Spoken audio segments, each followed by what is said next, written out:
السلام عليكم ورحمة الله تعالى وبركاته. مرحبا بكم في قناة نسيم. نتمنى تكونوا بخير وعلى خير. اليوم جبت لكم لا طارت بالتفاح، سهله وكتجي زوينه. بالنسبه للمقادير ديالها غادي نحتاجو، عندي هنا 2 بيضات تكونوا مخرجينهم قبل من الثلاجه. عندي هنا 4 ديال المعالق ديال الزيت، وهنا عندي 6 ديال المعالق ديال عصير ديال الليمون. هنا عندي السنيده 5 ديال المعالق ديال السنيده. عندي الفورس هنا 6 ديال المعالق ديال الفورس، غربلتها باش كيجي خفيف. هذا فورس رطب ديال الحلوى. وعندي 2 خمارات حمرين. هنا عندي التفاح قطعته على هذا الشكل هذا. القياس ديالكم انا هنا درت 2 تفاحات كبار. هادو بالنسبه للمقادير ديال الكيك. اما الطبقه الفوقانيه اللي غادي نديرها انا فوق من الكيكه، غادي نحتاج هنا فيه عصير ديال الليمون. انا عندي هنا 2 ليمونات كبار، نتوما تقدروا ديروا القياس اللي بغيتو. انا هنايا عندي هنا 2 معالق ديال كريم باتيسير، وعندي السنيده القياس اللي بغيتو. انا فضلت ندير كريم باتيسير على الفلون، حيت الا درت الفلون وكبيتو على كيكه غادي تشربوا ليا، ما غاديش يبقى هكاك طبقه الفوق، يعني غادي يدخل ليا في كيكه غتشربوا كيكه. هذاك الشيء علاش اختاريت كريم باتيسير، باش كيبقى هكاك طبقه الفوق ديال الليمون. غادي ناخذ مولينكس، غادي ندير فيها البيض.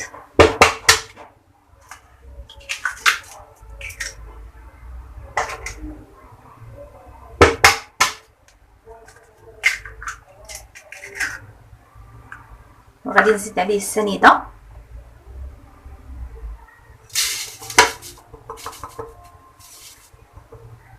وغادي نبدا نخلط.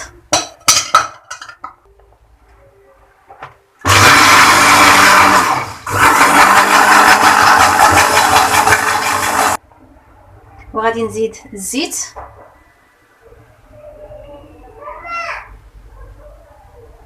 وغادي نزيد العصير ديال الليمون، وغادي نخلط عاوتاني.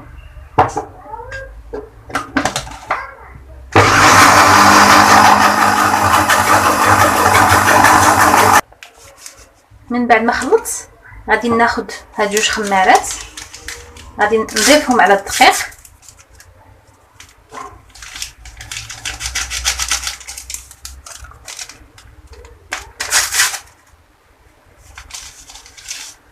وغادي نخلط بشي معلقه.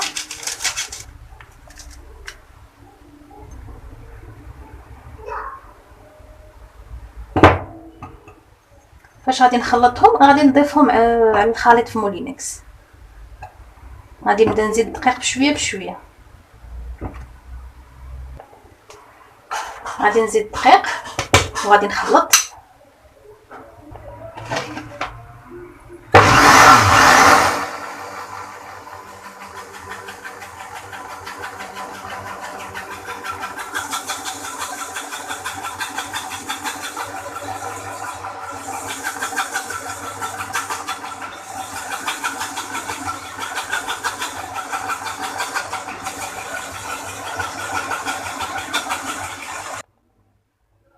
صافي. من بعد ما كملت الدقيق، ها هي كيفاش كتجي. ما كتجيش فيها بزاف، كتجي غير قليله. عندي هنا مول راه دهنته بالزبده ورشيت عليه الدقيق. بالنسبه لهاد لاطارت هذه ولا كيكه راه ما كتجيش عاليه، يعني كتجي غير رقيقه شويه.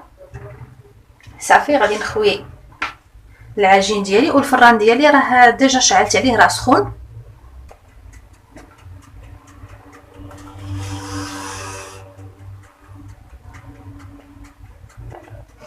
ها هي كيفاش كتجي، راه كتجي غير قليله، شي كتجي غير رقيقه. دابا غادي نستف فوق منها التفاح. نتوما ستفوا الشكل اللي بغيتو ديروهم هكذا كلهم، ولا بغيتو ديروهم هكا، نتوما كيبقى لكم الاختيار.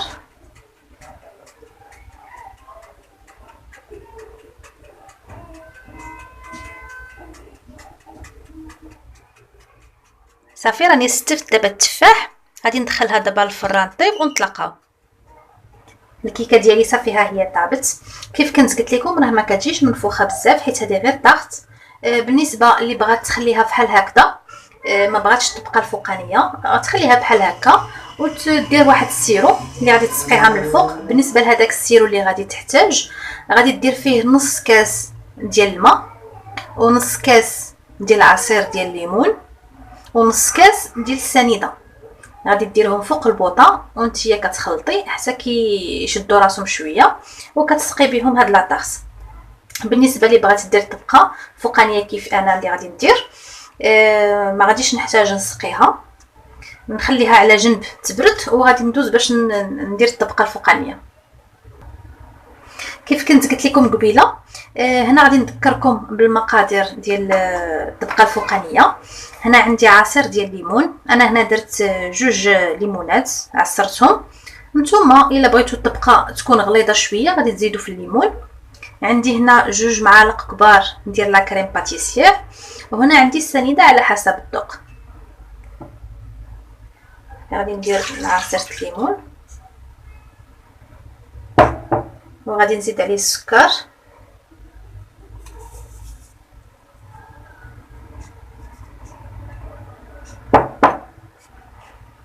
وغادي نزيد لا كريم باتيسير،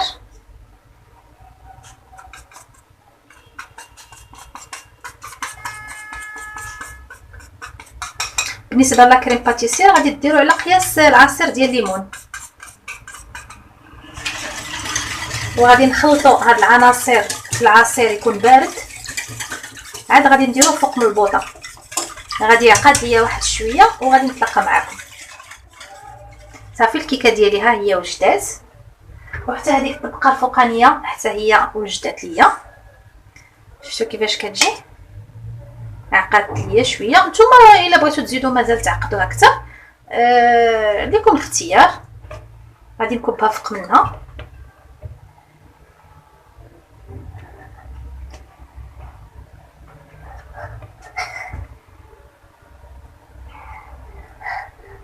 صافي انا غادي نكمل وغادي نخليها تبرد ونتلاقى معكم. صافي راني درت فوق منها ديك الطبقه الفوقانيه، هي باقا سخونه. غادي ندخلها للثلاجه تبرد ليا ونتلاقى معكم. لاطاغ ديالي صافي ها هي وجدات، بردات ليا، قطعتها زينتها من الفوق، ونتمنى تنال الاعجاب ديالكم. وما تنساوش الاشتراك في القناه ديالي اللي هي ام نسيم، وتضغطوا على الجرس باش يوصلكم الجديد ديالي، وديروا لي الجيم. السلام عليكم ورحمه الله تعالى وبركاته.